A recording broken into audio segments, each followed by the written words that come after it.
মনে করুন আজই শেষ দিন। আপনি যখন প্রত্যুষে জেগে ওঠেন তখন সন্ধ্যাকে প্রত্যক্ষ করার আশা করবেন না, বরং এমনভাবে জীবনযাপন করুন যেন আজ আপনার শেষ সকাল। গতকাল ভালোই আর মন্দই কেটে গেছে, আর আগামীকাল তো এখনো আসেনি। আপনার জীবনকাল মাত্র একদিন। আপনি যেন আজই জন্মগ্রহণ করেছেন আর দিনের শেষে মারা যাবেন। হে মনোভাব থাকলে আপনি অতীতের সকল দুশ্চিন্তা এবং ভবিষ্যতের সকল অনিশ্চিত আশার নেশায় ব্যস্ত হয়ে থাকবেন না। কেবল আজকের এই দিনটির জন্যই যেন বেঁচে থাকবেন। সারাটা দিন আপনার উচিত জাগ্রত হৃদয় প্রার্থনা করা, বুঝে শুনে কোরআন তেলাওয়াত করা, মহান আল্লাহকে অধিক পরিমাণে স্মরণ করা, প্রতিটি দিনের আপনার কাজকর্মের ভারসাম্য বজায় রাখা, তাকদীরের প্রতি সন্তুষ্ট থাকা, এবং আপনার স্বাস্থ্য এবং সাজসজ্জা, রূপচর্চা এবং বেশভূষা, পরিষ্কার পরিচ্ছন্নতা এবং পোশাক পরিচ্ছদ সম্পর্কে সতর্ক থাকা উচিত। যারা কোরআন তেলাওয়াত করার সময় পান না তাদের জন্য একটি পরামর্শ হচ্ছে, পুরুষগণ প্রতিদিন প্রতি ওয়াক্ত নামাজের কিছু সময় আগে মসজিদে চলে যান ও জামাতের পূর্বেকার অতিরিক্ত সময়টুকু কোরআন তেলাওয়াতে অতিবাহিত করুন। আর মহিলারা প্রতিদিন প্রতি ওয়াক্ত সালাতের পর কিছু সময় সালাতের জায়গায় বসে কোরআন তেলাওয়াত করুন।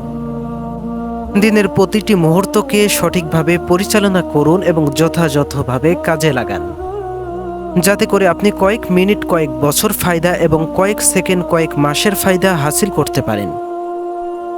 আপনার প্রভুর নিকট ক্ষমা প্রার্থনা করুন, তার জিকির করুন এবং ধারমান দুনিয়া থেকে শেষ বিদায়ের জন্য প্রস্তুত থাকুন, এবং অবশিষ্ট সময়টুকুতে সুখ শান্তিতে বেঁচে থাকুন। আপনার রিজিক, আপনার স্ত্রী, আপনার সন্তানাদি, আপনার কাজ, আপনার গৃহ এবং আপনার জীবনযাপনের উপর সন্তুষ্ট থাকুন। আল্লাহ সুবহানাল্লাহু তাআলা পবিত্র কোরআনুল কারীমে বলেছেন, ফাখুয মা আতাইতুকা ওয়া কুম মিনাশ শাকিরিন। আমি আপনাকে যা দান করেছি তা গ্রহণ করুন এবং কৃতজ্ঞদের অন্তর্ভুক্ত হন। আজকের দিনটি দুঃখ, বেদনা, বিরক্তি, ক্রোধ এবং হিংসা বিদ্বেষমুক্ত অবস্থায় কাটান। আপনার হৃদয়ের মণিকোঠায় এক কথার সোনার হরণে খোদাই করে লিখে রাখুন, আর সেটা হচ্ছে আজ আপনার একমাত্র দিন। আজ যদি আপনি টাটকা খাবার খেয়ে থাকেন তবে গতকালের বাসি খাবার ও আগামীকালের প্রত্যাশিত খাবারে তেমন কি আসে যায়? আপনার নিজের উপর যদি আপনার আস্থা থেকে থাকে এবং আপনার যদি একটা দৃঢ়, বলিষ্ঠ, আনর এবং স্থির সংকল্প থেকে থাকে, কথাটি হলো আজই আপনার জীবনের শেষ দিন। যখন আপনি এই মনোভাব অর্জন করতে পারবেন তখন আপনি আপনার ব্যক্তিত্বকে উন্নত করে, আপনার দক্ষতা এবং ক্ষমতা খুব সহজে বাড়িয়ে এবং আপনার কাজকর্মে পরিশুদ্ধ করে আপনার দিনের প্রতি মুহূর্তের হতেই মুনাফা অর্জন করতে পারবেন।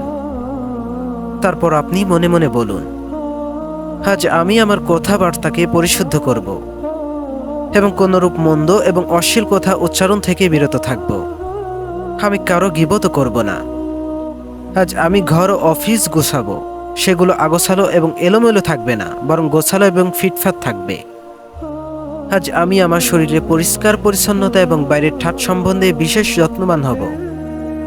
আমি আমার পরিষ্কার পরিচ্ছন্নতা এবং পবিত্রতা সম্বন্ধে অতিশয় সতর্ক হব এবং আমার চলাফেরা, কথাবার্তা এবং কাজকর্মে ভারসাম্যপূর্ণ অবস্থায় বজায় রাখব।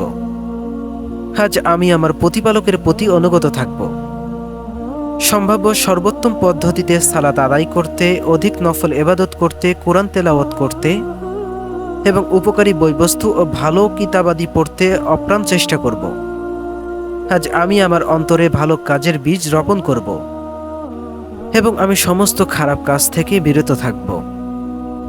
আজ আমি অন্যদেরকে সাহায্য করার তথা রোগী দেখতে যাবার, জানাজায় সালাতে উপস্থিত হবার, পথহারাকে পথ দেখানোর এবং ক্ষুধার্তকে খাবার খাওয়ানোর চেষ্টা করব।